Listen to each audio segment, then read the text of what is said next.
I'm Pastor Evan. I'm glad to be here this morning. And as we begin, and we heard the connection with Shepherd, thank you, Beth. Let's just take a breath. Just breathe in, breathe out. Do it again, and this time invite the Spirit in. Because we're talking about rest today. So let's start that way as we begin. I've been pastor here for 5 years. In 2013, I came, and I was nervous to take on the role. Larry, I've got a little hum up here. I was nervous to take on the role, and for the first 6 months or so that I was here, I kind of got into a mentality without realizing it of looking around, because I like efficiency, I like vision, mission, those kinds of things. You've heard those from me before. And so I got into a habit of looking around and seeing all that needs to be fixed. All the inefficiencies and different things that seemed like they weren't as I would have designed them or planned them. And then in 2014, in January, so a little over 6 months into being here, I was at the Midwinter Conference, our annual pastors conference in the Covenant, and it was an evening worship session. I was engaged in worship. The music was just phenomenal, and God spoke to me in that moment. And God said, "Love the congregation I called you to serve. Don't just try and fix them." And I took the message to heart. Of course, there are a lot of things that we can adjust and correct and change. There are inefficiencies in the system. There are in every church. There are in ours too. Let's not act as if there aren't. But I want to qualify the love statement that God said, "Love this congregation." And I took that to heart, and I started trying to reorient my thinking because of that. Now, love means that we still speak the truth. It doesn't mean we just say, "Oh, that's just the way it is," and we move on, and that's love. That's not what love is. We still need to speak the truth. But love begins with presence, with being present with another person, with engaging with them at a human-to-human level. It doesn't begin with saying, "Here's 6 problems that are wrong with you. Let's fix them." No, it begins with, "Tell me who you are. Let's get to know each other." That's where love starts. And when I did that, I was given the gift of perspective in a new way. So I could see more clearly who we are as a people. We value a couple of things. We value relationships. We were talking about this last week. I could see that much more clearly when I stopped and started loving instead of just trying to fix the problems. We value relationships so much that even when people have left the congregation, whether job, relocation, or whether it's those days when people have left because they're upset with something or things went wrong, they still value the relationships, and we're still connected with people who have left long ago.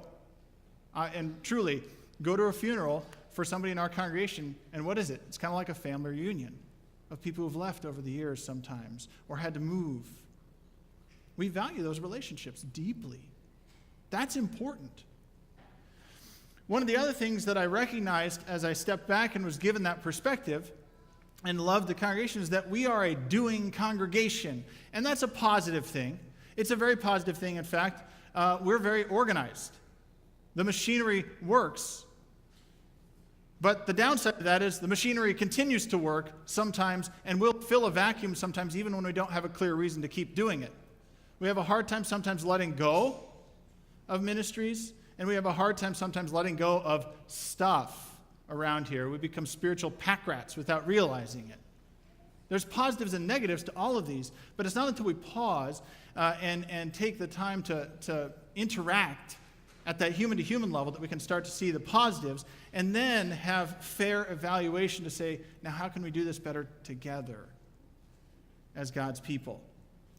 And so I want to make this as a sort of a first point that we'll see in the text. We're going to go back to Mark 6 shortly here, that presence is more important than production. Like the fact that we are actually present with one another is more important than doing something for one another. The order matters. Of course, doing something for other people matters. But another way to say this that I've heard over the years is people don't care how much you know until they know how much you care. Right? We have to start with that love and the presence to be with one another. And yet, we can easily fall prey to quantifying everything by what we do. I mean, that's the water we swim in our culture. We're constantly evaluated by what we do. We do it in church. How many people were there? How much money came in the plate? It's easy to just say that's success. We encounter this in our work, right? You go to a job interview. Naturally, what's the thing they want to know? What have you done? That's an okay thing to know. You go to the annual review or you want a salary increase. What do they want to know? How have you been productive for the company? You meet someone new. What do we ask? What do you do? Even vacation. When we go on vacation, often we ask, what are you doing on vacation? We're steeped in it. And it's even a guilty indulgence for many of us to stop and do nothing. I mean, just the thought of that for some of us in the room is very difficult. How can I stop and do nothing? That's a guilty pleasure. I can't do that. I got to be doing something. I've got to be producing somewhere along the line. I was struck by the words of Henry Nouwen a number of years ago, who talks about this very phenomenon, this desire to do and the meaning that comes with it. And so this is from Making All Things New. Henry Nouwen says, one of the most obvious characteristics of our daily lives is that we are busy. We experience our days as filled with things to do, people to meet, projects to finish, letters to write, calls to make, and appointments to keep. Our lives often seem like overpacked suitcases bursting at the seams. In fact, we're almost always aware of being behind schedule. There's a nagging sense that there are unfinished tasks, unfulfilled promises, unrealized proposals. There's always something else that we should have remembered, done, or said. There are always people we did not speak to, write to, or visit. Thus, although we are very busy, we also have a lingering feeling of never really fulfilling our obligations. The strange thing, however, is that it is very hard not to be busy. Being busy has become a status symbol. People expect us to be busy and to have many things on our minds. Often our friends say to us, "I guess you're busy as usual," and mean it as a compliment. They reaffirm the general assumption that it is good to be busy. In fact, those who do not know what to do in the near future make their friends nervous. Being busy and being important often seem to mean the same thing. Quite a few telephone calls begin with the remark, "I know you're busy, but do you have a minute?" Suggesting that a minute taken from a person whose agenda is filled is worth more than an hour from someone who has little to do. Do you feel it this morning? That desire to do more, that desire that our identity comes from how fast we're moving and how much we're doing and how often we're doing it. I think a key question as we enter into this is, how do I allow myself to stop and rest from time to time? How do I allow myself to pull back and not be simply valued by those things that I do and actually allow myself to be? Some of us live in perpetual motion. And even in church life, we live in perpetual motion. There's always things that we can do for Jesus. There are always things that we can do for others. But without realizing it, when we keep doing and doing and doing, we end up living an Instagram existence where we take the picture of it but never experience the moment. Where we go out to dinner with the family of 4, but we're all on our screens and we never experience, but we're doing, right, the whole time. That's how we end up living life and even doing ministry in the church if we're not careful. And so as I pondered this, as I thought through what we're going to see in Mark 6 and this little thing that Jesus does that's, I think, so remarkable, here's a follow-up question to this. Is it possible that in our desire to be faithful to Jesus, we have sacrificed the promises of relationship to Jesus? We're doing so much for him, we're not actually with him sometimes. And we get the equation in reverse. See, if we do 50, 100, 1,000 great things for Jesus and never spend time with Jesus, are we actually being faithful to Jesus? It's kind of a tough question to consider, isn't it? But I think we need to consider it this morning. Ultimately, what do we need? What do we need when it comes to Jesus? We need Jesus' presence before we can live our purpose. Do you hear that? We need Jesus' presence before we can live our purpose, and we can't reverse that equation. And so let's look back at Mark 6, because actually an awful lot, starting at verse 30, happens in those few verses. And I'm not preaching on the feeding of the 5,000 today. An awful lot you could do with that as well. And if you compare, by the way, the feeding of the 5,000 with what happens with Herod's banquet, it's a great comparison to make. That's what Mark is trying to have us do by showing us that timeline very clearly. But in Mark 6:30, the apostles had gone out and they had shared about the kingdom. The kingdom's arrival is here. They come back, and it says the apostles gathered around Jesus and reported to him all that they had done and taught. They had gone out, they had healed, they had released people from demons. They're telling Jesus, this is all what happened. Isn't this exciting? Verse 31, then because so many people were coming and going that they did not even have a chance to eat, he said to them, come with me by yourselves to a quiet place and get some rest. So they went away by themselves in a boat to a solitary place. But many who saw them leaving recognized them and ran on foot from all the towns and got there ahead of them. When Jesus landed and saw a large crowd, he had compassion on them, because they were like sheep without a shepherd. So he began teaching them many things. You hear this, the disciples come back, they're excited. It's kind of like our students just came back from CHIC. There's excitement. You go to a conference, there's excitement. You come back, you've got all these ideas. They've just been out announcing the kingdom. They've had some success. People were healed. They saw this. They witnessed it. They were part of it. And they said, this is awesome, Jesus. Now, what would our reaction be to that? We'd be like, well, let's do it twice as much tomorrow or next week. Let's organize to get 12 more people to go do it with you. So we have 24 multiplier production. What does Jesus do? Why doesn't Jesus press forward at this moment? He says, let's take a break. You've got all this mission momentum. Let's step back to a solitary place. Isn't that fascinating? Jesus, so countercultural. So opposite of what we would do. He says these people are like sheep without a shepherd. That's Old Testament sort of way of saying the leadership that we have stinks. They're not leading. We heard that in Ezekiel 34 this morning. These people are only self-interested. Herod, the leader we just saw of that region, he's self-interested. He doesn't care about you. Pharisees, Sadducees, those others, they're pretty self-interested in their areas and spheres of control and guidance. They're not really guiding. They're not really taking you anywhere. These people are like sheep without a shepherd. Jesus has compassion on them. And we too need that presence of Jesus if we're going to go forward. We too need to actually step back with Jesus and rest with him if we're going to be successful in the ministry for him. And so this morning, we need to recognize that we need to live under the shepherd's care. And here's a classic three-point sermon for you of how that works out. All right, so the first thing is you need to let Jesus be the boss. If you're going to live under the shepherd's care, let Jesus be the boss. You can't be your own shepherd. Jesus is the shepherd. We're the sheep. There is a distinction. We need to live into that. And Jesus models for us both a good work and rest balance. And if we're going to recognize that we're sheep, not the shepherd, we need to not only learn from Jesus, but we need to recognize that both work and rest are important things, and we didn't invent those things. They're gifts from God, both of them. We're created with the desire to do, and that's a good thing, but we can overuse that desire. And we're created with the need for rest, but we can underuse that desire and that need.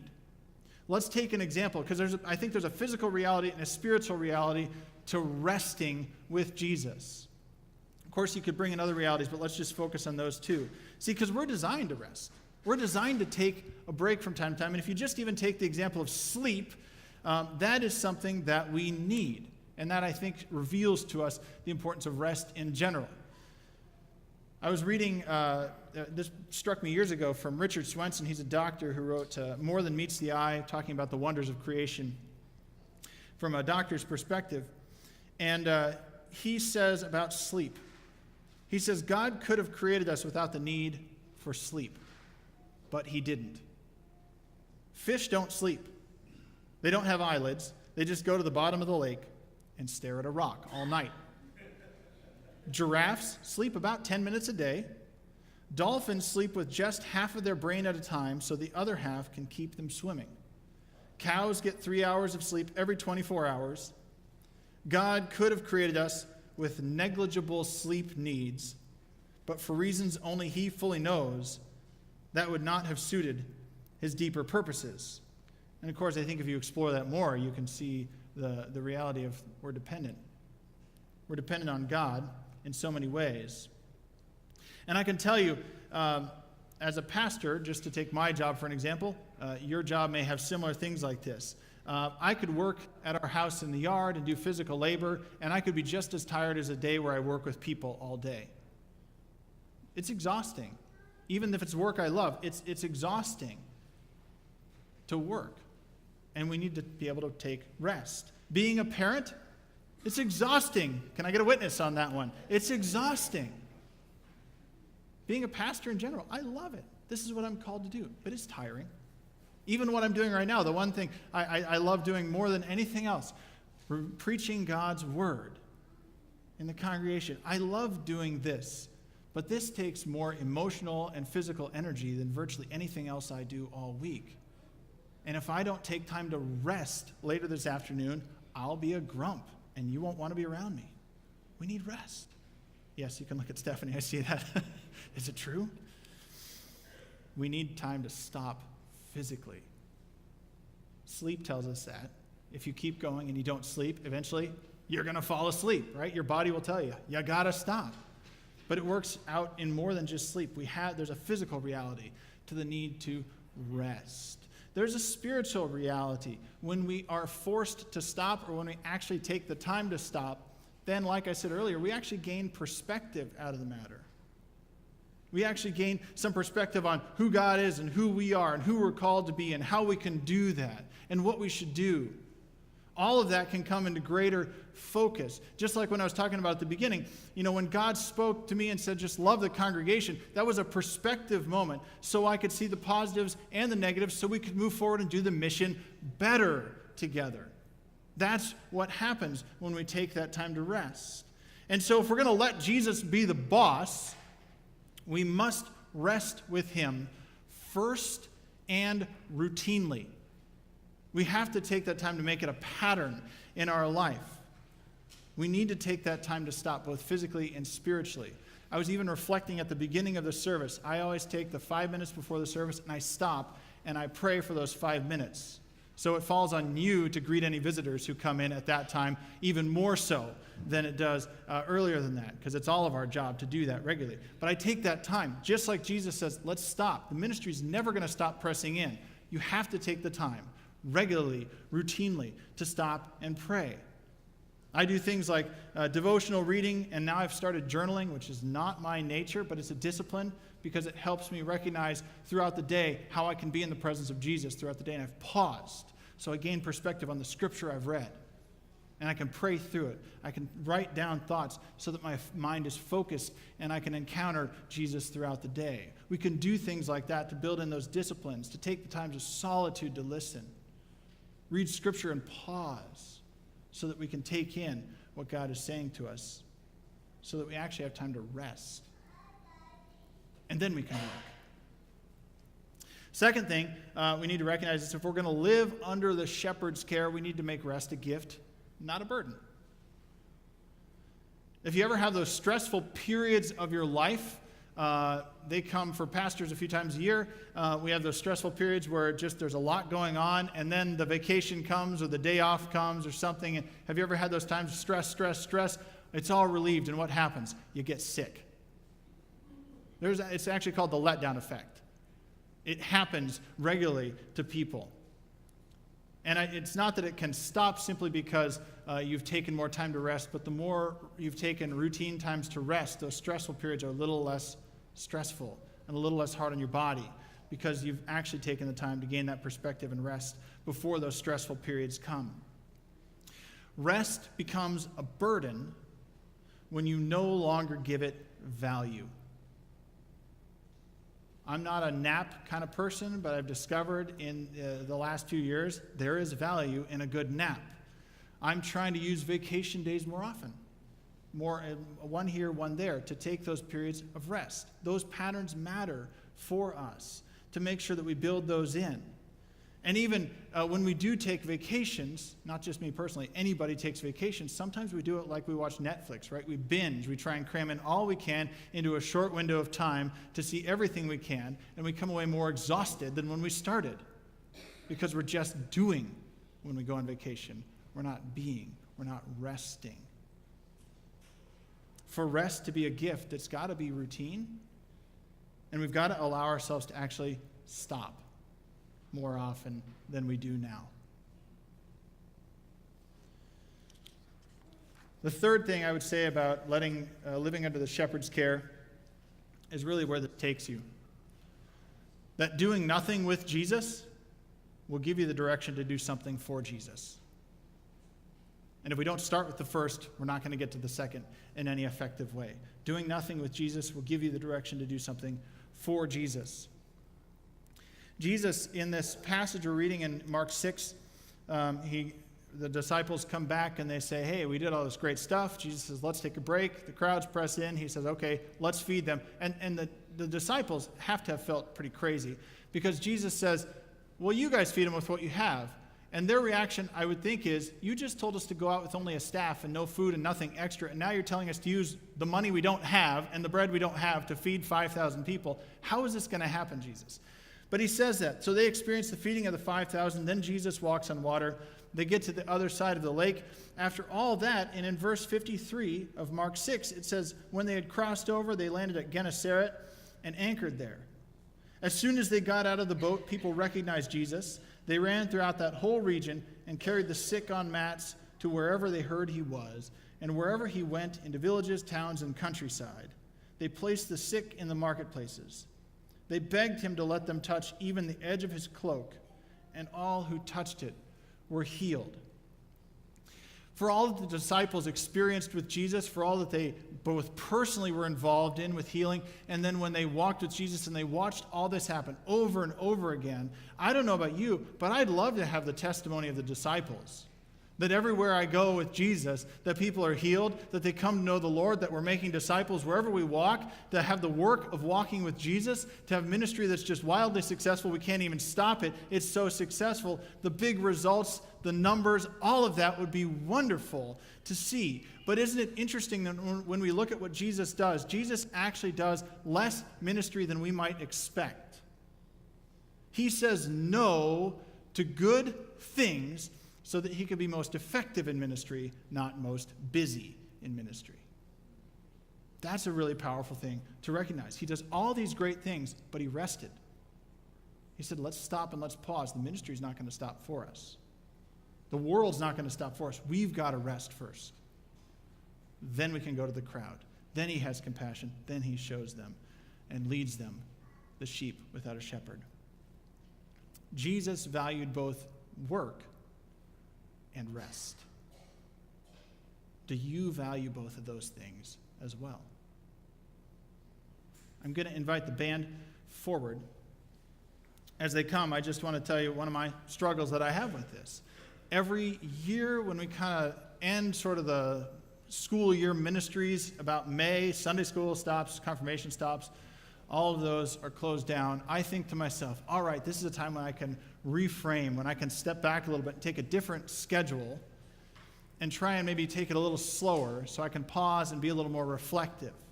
And every summer, I feel guilty because I'm pausing. I'm not doing enough. I'm not producing enough. I don't feel like I'm making enough things happen.